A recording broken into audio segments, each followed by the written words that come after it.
नवरात्र म्हणजे शक्तीची उपासना, अंधारावर प्रकाशाचा विजय। 9 दिवसांचा हा सण प्रत्येक राज्यात वेगवेगळ्या रीतिरिवाजाने असतो। म्हणूनच भारताची संस्कृती किती समृद्ध आहे हे ठळकपणे जाणवतं। आज मी तुम्हाला भारतातल्या नवरात्र उत्सवाच्या विविध रंगी परंपरांची सफरच घडवणार आहे।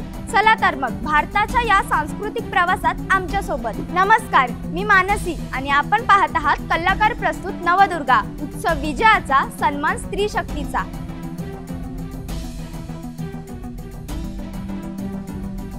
नवरात्रोत्सव हा संपूर्ण भारतात मोठ्या उत्साहात साजरा केला जातो, परंतु प्रत्येक राज्यानुसार त्यांच्या परंपरा आणि सण साजरा करण्याची पद्धत वेगवेगळी असते।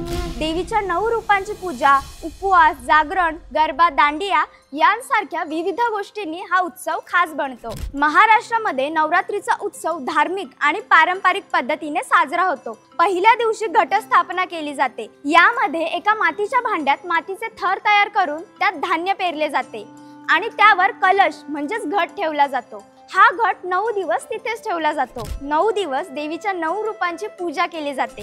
गुजरातमध्ये नवरात्रीचा उत्सव हा भव्य आणि रंगीबेरंगी असतो। गरबा आणि दांडिया हे तिथल्या नवरात्रीचे वैशिष्ट्य। रंगीबेरंगी वेशभूषा, तालावर नाचणारे तरुण तरुणी, दिवस रात्र सुरू असणारा जल्लोष हे दृश्य अविस्मरणीय असते। गरबा हा शब्द गर्भदीप यापासून तयार झाला आहे।